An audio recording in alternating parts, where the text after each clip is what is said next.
I know we have some K-State connections in the room, and some of you are maybe too young to have known Dr. Don Good, but he had a famous quote, put the oil where the squeak is, right? So that's exactly what I'm going to do now, is put the oil where the squeak is, and show you some highlights of, as you've heard mentioned several times before, USDA-funded project focused on the development of a genetic evaluation system for feed intake and feed efficiency.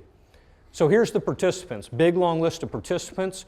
The great thing about being on the list and not at the top of the list as the PD is I get to help and I don't have to herd cats. That responsibility is Jerry Taylor's here in the audience, and his smile isn't very big when I mention that because he knows it's true. But a large list of participants here. Key thing is ranging from research and outreach, spanning disciplines of nutrition and genetics as well. So truly integrated in a couple of different manners. So 5 years, up to 5 years, I think is the way they like us to say it. Up to 5 years, up to $5 million, $1 million a year. We just started our third year of that project. As I mentioned, an integrated effort in the sense that no more than 2/3 of the money can be spent on the primary component, which in this case, of course, is research. So 1/3 of that has to be in extension. And of course, the way we view extension is in truly integrating the information that comes from the research component into the industry such that it's actually utilized. And one mechanism is why several of you in the audience are here, the demonstration project or the weight trait project, which is really a conduit to the industry. So just quickly, some quick objectives. Obviously, it's centered on developing genomic predictors for feed intake or feed efficiency, driving that into our national cattle evaluation, and also some nutritional work looking at interactions between different diet types. As Bob mentioned earlier, yeah, the higher hanging fruit relative to nutrient efficiency is on the cow side of things, isn't it? But if we're going to tackle this, we have to begin by wrapping our arms around something. And in this regard, the lower hanging fruit there is on the growing animal. So if we're going to start with something, that's the place to start. Some other work, and I'll just go over it quickly, actually doing some dissection, identifying genes controlling metabolism, and some mitochondrial work as well. And you'll notice in here, and I encourage you guys to go to the website, beefefficiency.org. As Dan Loy always says, if you can't find it, you spelled efficiency wrong. It's happened to me before, 2 F's. But you'll notice that we mentioned RFI in there a few times. And RFI, I think in our opinion, is an extremely intriguing biological trait. But don't confuse that with what may be best for entry into our national cattle evaluation systems, okay? And from there, it's when we first started this grant, we got together as a team and said, you know, really at the end of the day, what's our goal? Okay, what's our fundamental goal? Obviously, to deliver tools to the industry and national cattle evaluation to help producers become more profitable, Bob. Efficiency is inherently multi-trait selection, and the best way to do that is through selection indices. Okay, so as I mentioned before, why didn't we years ago come up with genomic predictors for BRD and feed efficiency? We needed phenotypes, right? And a genomics project, what did we first start doing out of the gate? Collecting phenotypes, right? Collecting massive amounts of phenotypes. And Jerry, I don't know if this is still current or not, roughly 9,000 animals that we've phenotyped and genotyped. And I think that's extremely impressive. $5 million sounds like a lot of money. I don't know if we've ever sat down and figured out what it really costs us to run the project, because it's more than $5 million, right? There's a lot of additional resources that have been put into that, largely due to the industry and collaborations from other groups, including international collaborations as well, where we realize it's critical to leverage resources to be able to get to the end goal. Okay, so here's where it's squeaking, and here's where I'm going to put the oil is kind of on some results. Okay, 4 different populations: Hereford, F1 squared composite at US Mark, And if you want a detailed description of what an F1 squared is, I'm sure the guys from US Mark would be happy to describe that, because that's another 30-minute talk at least. Simmental, this is legacy Simmental animals from the University of Illinois, and then Angus animals, part from Circle A, and then part the University of Missouri as well. So these are animals that were phenotyped, run through feed intake systems, and then also genotyped. You have the number of animals represented here, and then you have the genomic heritabilities. Okay, these are genomic heritabilities for residual feed intake and dry matter intake. And Bob, they kind of align with those phenotypic-based genetic parameters that you outlined earlier, which I think is extremely exciting. These genomic predictors were able to describe a significant proportion of the additive genetic variation. In a bit more detail here, and this is maybe a bit hard to see. I actually cleaned it up a little bit. That's because, Jerry, I copy and pasted from a poster, and it still turned out okay. But here we're going to focus maybe on just these Angus and Hereford populations. Again, you see the genomic heritabilities for dry matter intake and residual feed intake. Again, beginning to fit our expectations.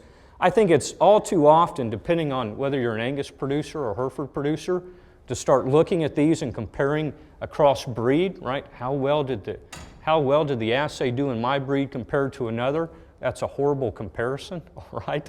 That's a horrible comparison to make.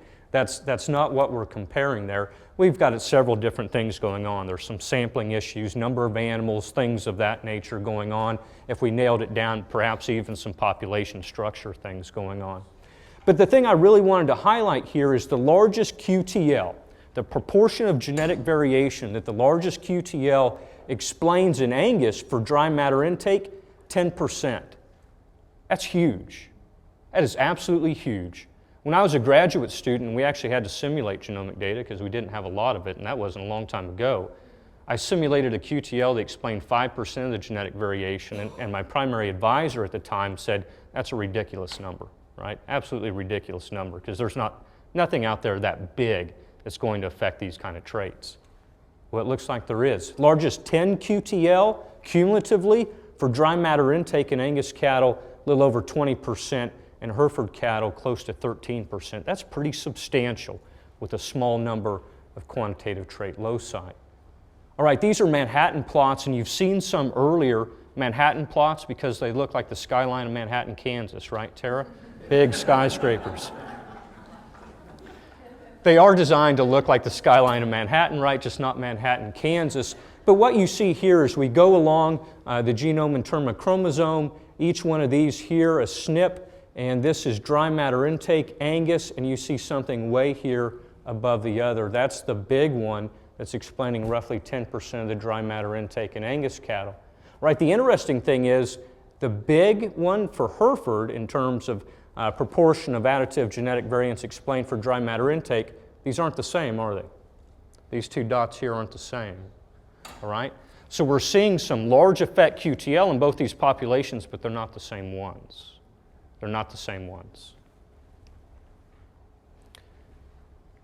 I fixed the squeak. I wanted to mention just quickly, though, about part of the reason why this group is here and the way we can help deploy this technology to the industry, and that's the Weight Trait Project, which was used as part of the outreach component, or really the translational component of the Feed Efficiency Project. And my only complaint with your talk, Kim, my only complaint is that we came to a genetic-focused meeting and you mentioned distillers' grains twice. I come from the University of Nebraska and I have to hear about distillers' grains all day long, every day. I plan a meeting. That's okay. You didn't know, okay? But I've always argued, Dan Loy's in the back, that our ruminant nutrition friends have it easier in terms of demonstration, right? You feed them, you see how they perform, and you get the technology pushed out there. That's an oversimplification, okay? I'm not trying to say it's that easy, but look like a technology like Zilmax, okay? Vitamin Z. How quickly did that spread through the industry? Like wildfire, right?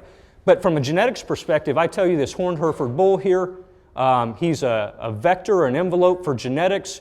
We can actually get SNP information off of that, maybe 1 million SNPs, and we're going to use that in a complex set of equations here. and I'm going to predict how his progeny are going to deviate, right, for their contemporaries. And you guys are like, if you would have started with that, we would have left, okay?